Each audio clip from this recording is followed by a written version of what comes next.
Hello दोस्तों, स्वागत है आपका मेरे चैनल इंडियन मॉम फॉरएवर पर। और आज हम बनाने वाले हैं घी। और घी को हम बनाएंगे दो तरीके से, और कौन सा तरीका है बेहतर और गुणकारी उसके बारे में भी हम इस वीडियो में बात करने वाले हैं। तो आइए बना करके देख लेते हैं। और घी बनाने के लिए जो सबसे ज़रूरी चीज़ हमें चाहिए होती है वो है दूध या फिर मलाई। तो दूध से भी घी बनाया जा सकता है, लेकिन वो रोज़ का जो हमारे घरेलू हमारी खपत होती है उसके अंदर घी बिलोना मेथड से पहले बनाया जाता था, जब गाय भैंसे घरों में बहुत ज़्यादा होती थी। और अब जब दूध लिमिटेड अमाउंट में आता है तो हम घर पर कैसे घी बना सकते हैं, और वो भी बेहतर तरीके से। तो उसके लिए हमें ये मलाई चाहिए होती है। तो ये फुल क्रीम मिल्क है और उसकी इस तरीके से मलाई मैंने इकट्ठी कर ली है। ये 5-6 दिन की मलाई है और इस मलाई से हम दो तरीके से घी बनाने वाले हैं। तो पहला तरीका है कि डायरेक्ट इसको गर्म करने चढ़ा दिया जाए और ये धीरे धीरे बॉईल होकर इस तरीके से लिक्विड हो जाता है इसका पूरा। और फिर उस लिक्विड का जो वाटर है उसके अंदर जो भी रेजिड्यू है वो सब इस तरीके से उबलने लगता है। और उबलने के बाद में धीरे धीरे धीरे इसका जो वॉल्यूम है वो कम होता है और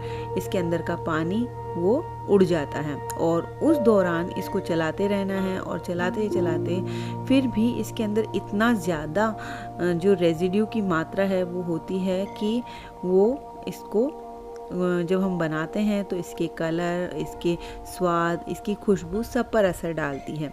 तो इस तरीके से हमने घी को छान लिया है और ये अभी बहुत गर्म है। और इस गर्म घी को मैंने दोबारा से एक पतली छलनी के अंदर छाना है। और इस दौरान मैं कोई भी कांच के बर्तन का उपयोग नहीं कर रही हूँ, क्योंकि वो टेम्परेचर के इतने सडन चेंज की वजह से टूट सकता है। तो यहाँ पर हमारा पहले तरीके से जो घी बनकर तैयार हुआ उसका जो रेजिड्यू बचा उसके अंदर काफ़ी अमाउंट में और घी इसमें रखा हुआ था। तो उसको मैंने और बॉईल करके और उसके पानी को छान करके फ्रिज में रखा। और रखने के बाद में जो ऊपर की लेयर है उसके अंदर ये घी की एक परत इस तरीके से बन गई। तो इसको मैंने फिर काट करके और इस तरीके से निकाल लिया। और इस तरीके से जो इसका जो अमाउंट ऑफ मलाई था उससे मैक्सिमम घी निकालने की मैंने कोशिश की। तो यहाँ पर अब हम दूसरे तरीके की बात करेंगे। दूसरे तरीके में भी मैंने इस तरीके से 5-6 दिन की मलाई इकट्ठी की है। और इकट्ठी करने के बाद में अब ये प्रोसेस जो है 5-6 दिन का है, तो आप ये ध्यान रखें कि इसको फ्रीज़र के अंदर रखना है। बर्फ़ वाला जो कंपार्टमेंट रहता है आइस वाला, उसके अंदर रखना है। और जब आप घी बनाने जा रहे हों तो इसको 5-6 घंटे के लिए बाहर निकाल करके रख दें, ताकि वो वापस से लिक्विड स्टेज में आ जाए। अब इस घी को निकाल करके मैंने इस चौड़े से बर्तन में इस विस्कर की सहायता से इस तरीके से घुमाया। तो अगर आपके पास विस्कर है तो विस्कर की हेल्प से भी आप इसको बना सकते हैं। अब इस घी के मेथड के अंदर आप दो तरीके से इसको बना सकते हैं। एक तो विनेगर का यूज़ कर सकते हैं, दूसरा इसको जामन लगा करके रख दें, और इसमें बहुत ज़्यादा टाइम लग जाता है तो मैंने यहाँ पर विनेगर का इस्तेमाल करना ज़्यादा सही समझा। अब यहाँ पर विनेगर का इस्तेमाल करने से आप इसके कंसिस्टेंसी में अभी कुछ ही सेकंड्स के अंदर फ़र्क देखेंगे। और इस तरीके से आप देखेंगे कि जो फैट कंटेंट है वो पानी छोड़ देगा और वो उससे अलग हो जाएगा। तो यहाँ पर मैं इसके अंदर ठंडा पानी मिक्स कर रही हूँ। और ठंडा पानी मिक्स करने के बाद फिर से विस्कर की हेल्प से इसको लगातार चलाते रहना है और इसको ठंडा ही बनाए रखना है, इसका टेम्परेचर।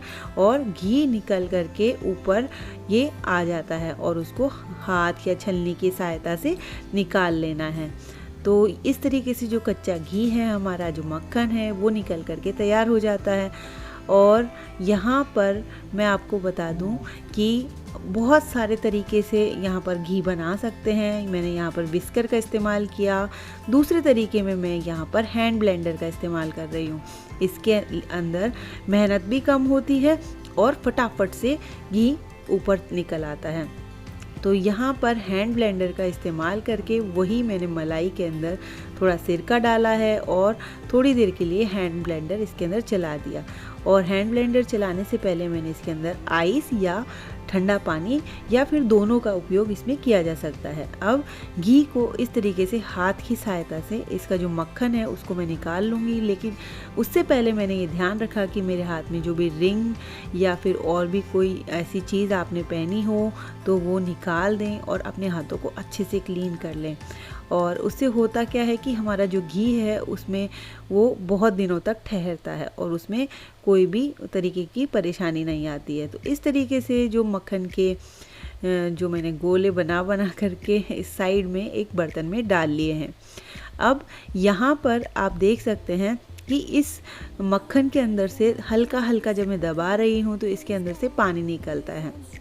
तो इस तरीके से बार बार इस तरीके से निकालना और इस तरीके से करने से क्या होता है कि पानी और इस मक्खन को अलग अलग हम कर पाते हैं। और बाद में जो इसकी जो छाछ बची रह जाती है उसको भी हम उपयोग में ले सकते हैं, कढ़ी बना सकते हैं या फिर जो भी छाछ दही से बनने वाली जो रेसिपीज़ हैं उसके अंदर इसका उपयोग किया जा सकता है। तो यहाँ पर आप देख सकते हैं अच्छी खासी मात्रा में मक्खन निकल करके तैयार है और ये बहुत ठंडा है, तो इस तरीके से सॉलिडिफाई हो गया है। और बस इसके अंदर आपको टेम्परेचर का ही ध्यान रखना होता है कि अगर आप गर्मियों में बना रहे हो तो इसको आप ठंडा रखने की कोशिश करें, और अगर आप बहुत ज़्यादा विंटर के अंदर इसको बना रहे हैं तो इसके अंदर थोड़ा सा गुनगुने पानी का छींटा लगा दें। अब इसी मलाई को विनेगर के साथ में मिक्स करने का काम मैंने हमारा जो फूड प्रोसेसर आता है उसके अंदर कर लिया। तो उसके अंदर और भी आसानी से और बहुत ही कन्वीनियंट तरीके से घी बन करके तैयार हो गया, क्योंकि कहीं पर उछट के गिरा भी नहीं, हैंड ब्लेंडर से वो बाहर गिर रहा था।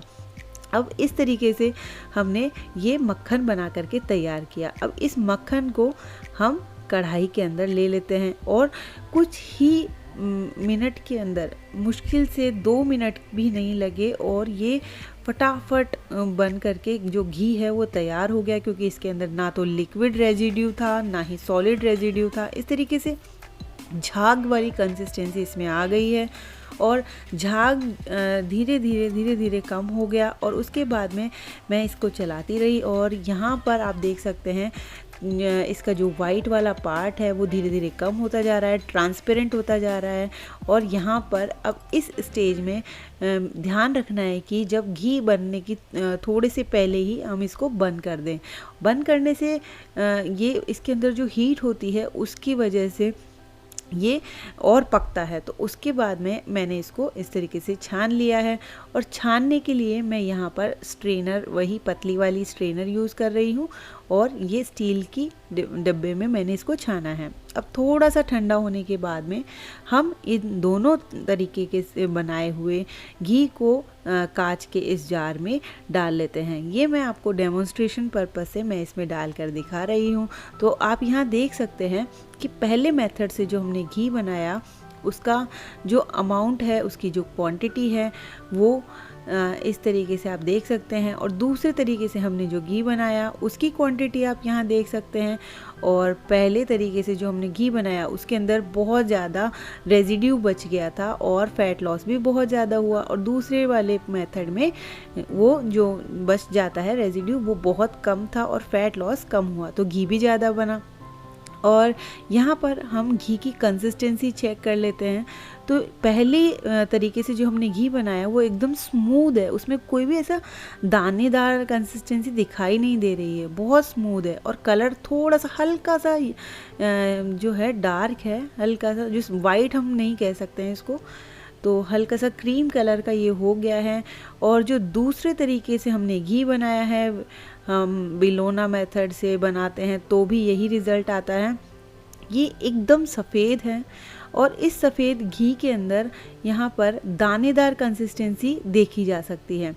और यहाँ पर मैं इसको निकाल करके दिखा देती हूँ, और दोनों ही सेम टेम्परेचर पे रखे हुए हैं, लेकिन आप देख सकते हैं पहला वाला थोड़ा सा ज़्यादा सॉलिडिफाई हुआ है और ये थोड़ा सा अभी लिक्विड ही है। जबकि यहाँ पर आप देख सकते हैं ये घी के अंदर आपको दाने दाने से दिख सकते हैं, और ये दाने बहुत अच्छे लग रहे हैं देखने में, एकदम देसी घी वाला फील आ रहा है। और इनकी अगर हम खुशबू की बात करें तो 1 बाय 1 इनकी खुशबू, इनकी फ्रेग्रेंस हम चेक कर लेते हैं। तो पहले वाले के अंदर जब मैंने इसको चेक किया तो इसकी फ्रेग्रेंस कुछ ज़्यादा खास नहीं आ रही थी, लेकिन दूसरे वाले के अंदर बहुत अच्छी फ्रेग्रेंस आ रही है। इसका एक और फ़ायदा है कि दूसरा जो मेथड है हमारा, उसके अंदर फ्री फैटी एसिड्स और इसकी जो घी की एसिडिटी होती है वो दोनों ही कम होते हैं और ये सेहत के लिए फ़ायदेमंद रहता है। जबकि पहली तरीके से बनाए हुए घी के अंदर हमने उसको बहुत देर तक बॉईल किया, जिससे उसके अंदर फ्री फैटी एसिड्स की मात्रा ज़्यादा हो जाती है और उसकी एसिडिटी भी बढ़ जाती है। मलाई से बनाए हुए घी की तुलना में मक्खन निकाल कर बनाया हुआ घी ज़्यादा बेहतर और सेहतमंद है। तो आपको वीडियो अच्छा लगा हो तो लाइक कीजिएगा, शेयर कीजिएगा और चैनल को सब्सक्राइब कर लीजिएगा। फिर मिलेंगे एक और इंटरेस्टिंग वीडियो के साथ, तब तक के लिए बाय बाय।